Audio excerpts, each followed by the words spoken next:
જય શ્રી કૃષ્ણ બાળકો, કેમ છો બધા? મજામાં તો છો ને? હું પણ મજામાં છું. તો ચાલો આજે આપણે સરસ મજાની વાર્તા સાંભળીએ. બાળકો, વાર્તાનું નામ છે ઋષિનો ત્યાગ. એક વખત ત્રણેય ભુવનની અંદર એક જ શબ્દ સંભળાઈ રહ્યો હતો, પાહી મામ, પાહી મામ, પાહી મામ.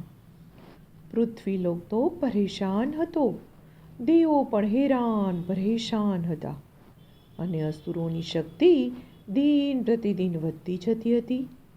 અનેક વાર યુદ્ધો થઈ ચૂક્યા હતા. દેવો તો પોતાની સઘળી શક્તિ દાનવો સામે જંગે ચડ્યા હતા ત્યારે લગાવી દીધી, પરંતુ દાનવો તો મચક આપતા ન હતા. આવા વિજયથી પોરસાઈને ઉલટું તેવું વધારે મદોન્મદ બન્યા. તેઓ કોઈની ઉપર રહેમ જ ન કરે, જે આવે લૂંટી લેવું, જેને ફાવે એને ઉપાડી જવા, જ્યારે મન થાય ત્યારે છાપો મારવો. નાના નાના નિર્દોષ પુલકાઓ ઉપર પણ એટલી જ નિષ્ઠુરતા. જ્યાં જુઓ ત્યાં દાનવોનો ત્રાસ, ત્રાસ અને ત્રાસ. એમાંય દાનવોનો સેનાપતિ તો જેમ જેમ વિજય મળે ને એમ વધુ ને વધુ ઉછળતો જતો હતો.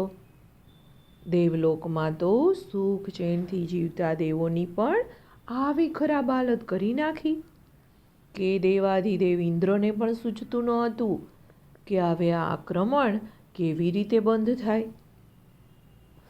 સ્વર્ગની અંદર બધા દેવો જાગતા રહેતા હતા ને ત્યારે પૃથ્વીલોકના મનુષ્યોની તો વાત જ શું કરવી. જ્યાં જુઓ ત્યાં ત્રાસ, ત્રાસ ને ત્રાસ. કોઈ સુખે ઊંઘી શકતું નહીં, કોઈ સુખે જાગી શકતું નહીં, કોઈ શાંતિથી હરી ફરી શકતું નહીં. ચારે બાજુ જુઓ ત્યાં ભય, ભય ને ભય. દેવાધિદેવ ઇન્દ્ર દોડ્યા વિષ્ણુ પાસે. પાહી મામ, પાહી મામ, પ્રભો પાહી મામ, પાહી મામ. વિષ્ણુએ પૂછ્યું, ઓહો દેવાધિદેવ, તમારે અહીં આવવાનું શું થયું? ઇન્દ્રએ કહ્યું, મહારાજ, ચારે બાજુ આસુરોએ ત્રાસ ફેલાવ્યો છે, એને મારવાનો કોઈ ઉપાય બતાવો. ભગવાન વિષ્ણુએ તેઓને ઉપાય બતાવ્યો અને એ ઉપાયથી દેવો યુદ્ધમાં વિજયી બન્યા. યુદ્ધમાં જે શસ્ત્રો વાપર્યા હતા એ શસ્ત્રો સુકનવંતા હતા. ફરીવાર જો અસુરો ચઢી આવે તો આ શસ્ત્રોથી કામ ચલાવવાનું છે. એવા આશયથી દેવોએ આ શસ્ત્રોને સાચવી રાખવાનું વિચારી લીધું. પણ હવે સાચવવા ક્યાં શસ્ત્રોને? જ્યાં સંતાડે ત્યાં એ શસ્ત્રો અસુરો ઉપાડી જાય એવો ભય હતો. આ ભયથી ખુદ સ્વર્ગ પણ બાકાત ન હતું. લાંબો વિચાર કર્યા પછી ઇન્દ્રને થયું કે આ શસ્ત્રો દધીચી ઋષિના આશ્રમમાં સંતાડી દઈએ તો કાંઈ વાંધો નહીં આવે. ઇન્દ્ર તો પહોંચી ગયા આશ્રમમાં. સાબરમતીના કિનારે સુંદર તપોવનમાં દધીચી તપ કરી રહ્યા હતા. ઇન્દ્રે ઋષિને પ્રણામ કર્યા. ઇન્દ્રે બે હાથ જોડીને ઋષિને અસુરોના ત્રાસની વાત કરી. ઋષિએ ઇન્દ્રને નિર્ભય કરતા કહ્યું, તમે હવે ચિંતા ના કરો. જે અસુરોથી સમસ્ત જગતને દુઃખ થતું હોય એ અસુરોને મારવા માટેના શસ્ત્રોની જવાબદારી હું લઉં છું. આ શસ્ત્રો તમે મારી પાસે રાખી જાઓ. શસ્ત્રો આશ્રમમાં રાખી નિશ્ચિંત અને પ્રસન્ન થઈ ઇન્દ્રએ તો વિદાય લીધી. આ વાતને તો વર્ષો વીતી ગયા. ફરીવાર સમય એવો આવ્યો ને યુદ્ધની નોબતો વાગી ઉઠી. અસુરો ફરીવાર એકત્ર થઈ પૂરા જોશથી ચડાઈ કરવાનો વ્યૂહ પકડી રહ્યા હતા. તેઓની તૈયારીમાં ઉપરથી એવું લાગતું હતું કે આ પાર કે ઉસ પાર, હવે તો જંગ લડવા તૈયાર રહેવું પડશે.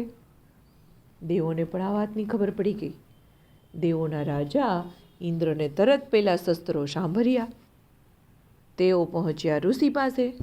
બે હાથ જોડી શસ્ત્ર આપવાની વિનંતી કરી. ઋષિએ જવાબ આપ્યો, ઇન્દ્ર, આવા દિવ્ય શસ્ત્રો સાચવવા માટે આ આશ્રમ નાનો હતો. એટલે એ શસ્ત્રોની શક્તિને મંત્રના આવાહન દ્વારા હું પી ગયો છું અને એ શક્તિ મારા પેટમાં છે, મારા શરીરમાં છે. ઇન્દ્ર કહે, ભગવાન, પરિસ્થિતિ તો વિકટ છે. આ વખતે જો અસુરો જીત્યા તો પૃથ્વી અને સ્વર્ગ બેયનો સંપૂર્ણ નાશ થઈ જશે. હજારો મનુષ્યોના વધ થશે. હજારો બાળકો મા બાપ વગરના થઈ જશે. પૃથ્વી ઉપર આક્રંદ સિવાય બીજો કોઈ જ અવાજ નહીં આવે. દધીજીએ કહ્યું, એમાં આટલા બધા ગભરાઓ છો શા માટે? ઇન્દ્ર કહે, ઋષિવર્ય, આમાં તો હવે ગભરાટ વધી ગયો છે. ઋષિએ કહ્યું, કેમ? ઇન્દ્ર કહે, શસ્ત્રો તો આપના શરીરમાં સમાઈ ગયા છે. હવે મારે શું કરવું? ઋષિએ કહ્યું, હું સમજી ગયો. ઋષિએ સ્પષ્ટતા કરી અને કહ્યું કે ઇન્દ્ર, જો મારા એકના આત્મત્યાગથી સમગ્ર જીવો અને પૃથ્વી તથા સ્વર્ગનું રૂડું થતું હોય તો મારા દેહનું સમર્પણ કરવા હું તૈયાર છું. ઇન્દ્ર કહે, ઋષિવર્ય, આપ તો મહાપુરુષ છો. નદીઓ જેમ પોતાના જળને બીજાને આપી દે છે ને, વૃક્ષો પણ જેમ પોતાના તાટ તડકો સહન કરીને એના ફળ તો બીજાને આપી દે છે, એવી રીતે તમારું સમગ્ર જીવન તમે બીજા માટે ખર્ચ્યું છે. પરંતુ બ્રહ્મ હત્યામાં હું સંમત નથી. ઇન્દ્રનો ખચકાટ જોઈ ઋષિએ કહ્યું, ઇન્દ્ર, તમે નિશ્ચિંત થઈ જાઓ. પરોપકાર એ તો સાધુનો ધર્મ છે. બીજાની સેવા કરવીને એમાં જ અમારું કલ્યાણ છે. આ તો માનવજાતના કલ્યાણ માટેનો મંગલ અવસર આવ્યો છે. એટલું કહી ઋષિએ તો અંજલિમાંથી જળ લીધું. સંકલ્પ કર્યો, સમગ્ર પૃથ્વી અને સ્વર્ગલોકના કલ્યાણ માટે આ મારો દેહ હું કૃષ્ણાર્પણ કરું છું. અંજલિ જમીન ઉપર પડી અને ઋષિનો દેહ પણ પૃથ્વી ઉપર ઢળી પડ્યો. શસ્ત્રની મંત્ર શક્તિ ઋષિના હાડકામાં સચવાઈ હતી. ઇન્દ્રે હાડકામાંથી શસ્ત્ર બનાવ્યું. એ શસ્ત્ર એટલે વજ્ર. આ શસ્ત્ર ઇન્દ્રના હાથમાં આવ્યા પછી દેવો ક્યારેય પરાજય પામ્યા નથી. પરોપકાર એટલે અન્ય વ્યક્તિ અથવા સમાજના હિતના માટે પોતાના હિતનો ત્યાગ કરવો. જે પરોપકારી છે એ પોતાના સ્વાર્થનો વિચાર કરતો નથી. પરોપકારી હંમેશા બીજાના ઉત્કર્ષ માટે પોતે ઘસાઈ જાય છે. આવા પરોપકારી પુરુષો પૃથ્વી ઉપરના અલંકાર સમા છે. એટલે જ કહ્યું છે કે બને એટલી સેવા બીજાની કરવી અને બને એટલી મદદ બીજાને આપવી. પૃથ્વી ઉપરના દરેક લોકો એ આપણા ભાઈ બહેન છે. એટલે દરેક લોકો આપણા જ છે. આપણે બધા જ ભગવાનના દીકરા દીકરીઓ છીએ. તો ક્યારેય કોઈ સાથે મતભેદ ન હોવો જોઈએ.